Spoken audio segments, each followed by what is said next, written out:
Hello दोस्तों, कैसे हैं आप सब। स्वागत है आपका अपना यूट्यूब चैनल केमिस्ट्री आसान है।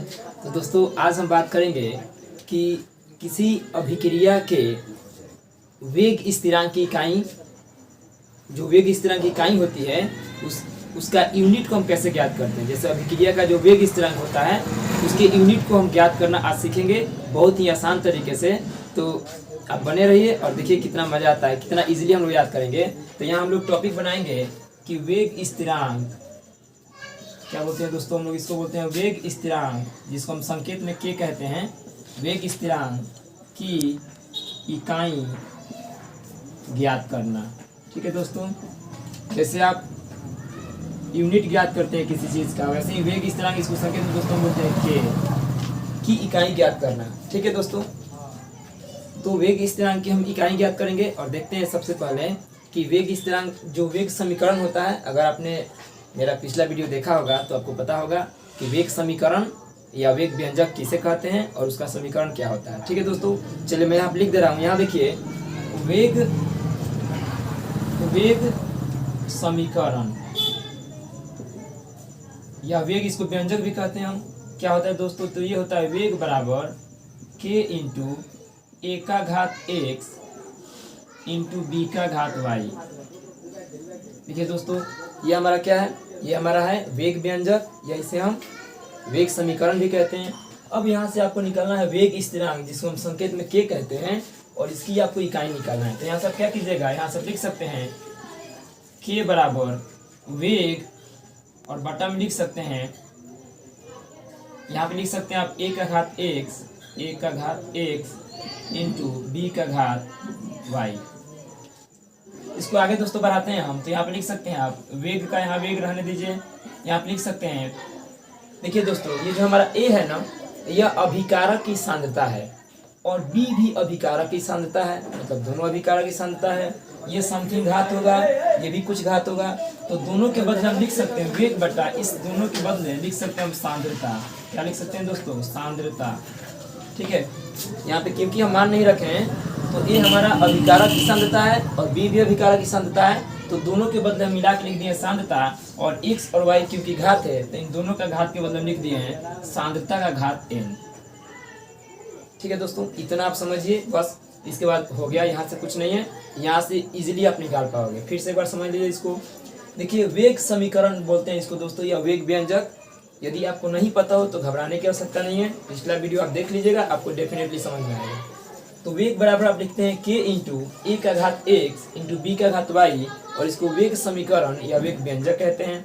आगे बढ़िए, ये हमारा जहाँ k को क्या बोलते हैं दोस्तों, देखिए मैंने लिख दिया वेग स्थिरांक कहते हैं। अगर वेग स्थिरांक की इकाई निकालिएगा तो इसको आप कर दीजिए बाहर, और यहाँ हो जाएगा वेग और बट्टा में हो जाएगा ए का घात x इंटू बी का घात y। ठीक है दोस्तों, आगे बढ़िए। वेग का आप वेग लिख सकते हैं। ये हमारा क्या है, अभिकारक की सांद्रता होता है, बी भी अभिकारक की सांद्रता है। तो दोनों के बदले मैंने लिख दिया सांद्रता, ये हमारा दोनों घात है तो दोनों के बदले मैंने लिख दिया n। ठीक है दोस्तों, अब चलिए, आपने पिछला वीडियो देखा होगा तो आपको याद होगा कि वेग के बदले दोस्तों हम लिखते हैं, यहाँ साइड में मैं लिख रहा हूँ, आप इसको याद रखिएगा कि वेग के बदले हम लिखते हैं minus D R by D T, minus D R by D T. देखिए दोस्तों, हम क्योंकि यहाँ पे वेग स्थिरांक की इकाई निकाल रहे हैं तो माइनस से तो हमको कोई मतलब नहीं है। यहाँ पे क्या कीजिएगा आप कि जो हमारा आर है, जिसको हम बोलते हैं अभिकारक की सांद्रता, और अभिकारक की सांद्रता को हम किसमें व्यक्त करते हैं दोस्तों, तो हम व्यक्त करते हैं, यहाँ पे मैं लिख दे रहा हूँ, यहाँ पे क्लियर दिखेगा। अभिकारक की सांद्रता को हम व्यक्त करते हैं, जो वेग हमारा होता है, वेग के लिए हम क्या दोस्तों लिखते हैं, तो लिखते हैं माइनस में D R by D T लिखते हैं। ये तो आपको पता ही होगा। अब देखिए, ये क्योंकि हमारा जो R है अभिकारक की सांद्रता है, और अभिकारक की सांद्रता को हम मोल प्रति लीटर में व्यक्त करते हैं। आपको पता होगा मोलरता में, सामान्यतः हम सांद्रता को मोलरता में व्यक्त करते हैं। तो इस R के बदले हम लिख सकते हैं, क्या लिख सकते हैं दोस्तों, मोल प्रति लीटर, या लिख सकते हैं मोल लीटर इनवर्स। ठीक है दोस्तों, और क्योंकि ये हमारा dt टाइम को इंडिकेट कर रहा है तो इसके बदले आप सेकेंड लिख सकते हैं। अब इस मान को दोस्तों हम यहाँ रखते हैं, इसको थोड़ा आगे बढ़ाते हैं।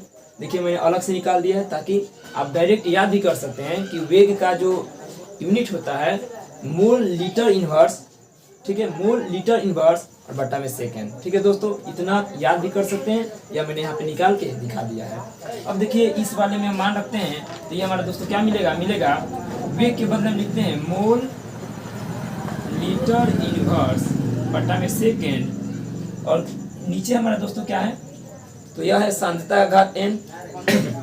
सांद्रता का घात n है तो इसको हम लिख सकते हैं 1 बटा सांद्रता का घात n।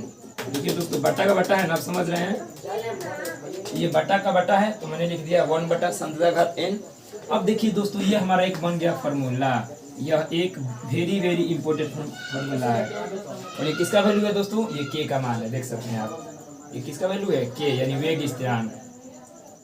ये वेग स्थिरांक का एक हमको मिल गया एक फार्मूला। अब इस फार्मूला पे अगर आपको किसी भी कोटि का अगर निकालना हो, किसी भी कोटि की अभिक्रिया के लिए वेग स्थिरांक की इकाई, तो इस फार्मूला को आप यूज कर सकते हैं। देखते हैं कैसे दोस्तों। यदि यहाँ पे आप कंडीशन देखिए, यदि n का मान आप 1 रखते हैं, n बराबर 0 रखिए शुरू से, अगर n बराबर 0 हो तो उसको बोलते हैं हम शून्य कोटि की अभिक्रिया। इसको अगर हिंदी में बोला जाए तो कहेंगे शून्य कोटि की अभिक्रिया।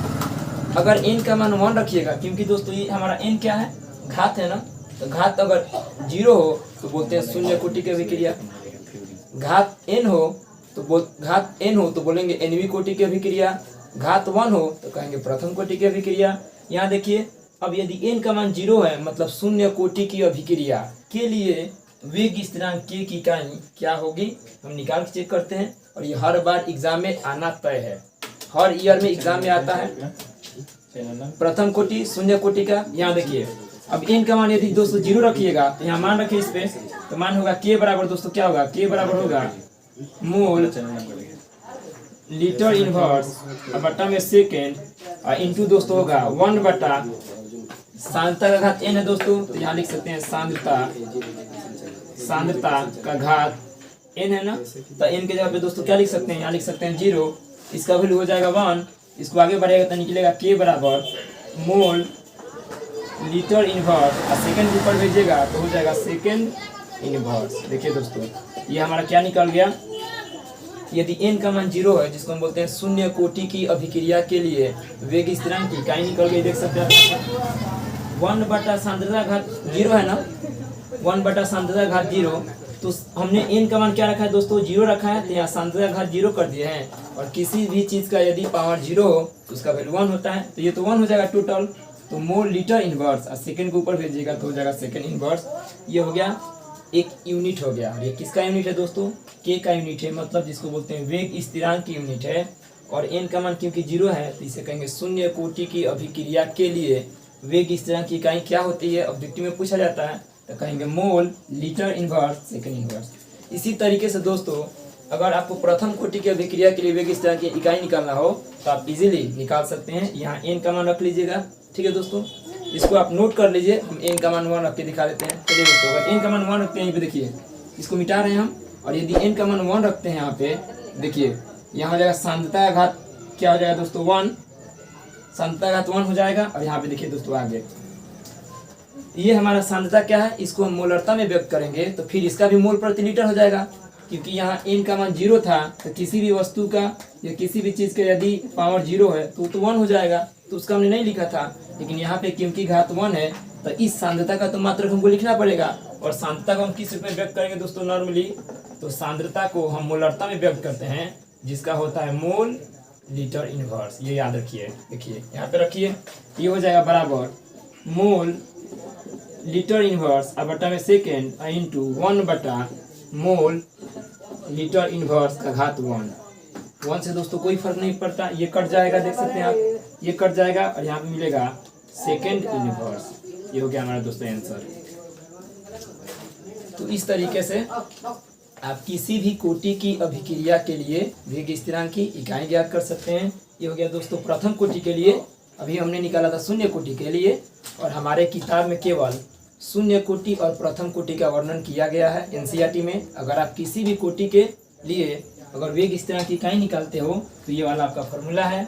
यहाँ n का मान रख लीजिए, 2, 3, 4, 5 कुछ भी रख लीजिए, और उस कोटि की अभिक्रिया के लिए वेग स्थिरांक की इकाई निकल जाएगी। ठीक है दोस्तों, तो आज के लिए बस इतना ही। उम्मीद है बहुत पसंद आया होगा। मिलते हैं फिर नेक्स्ट वीडियो में।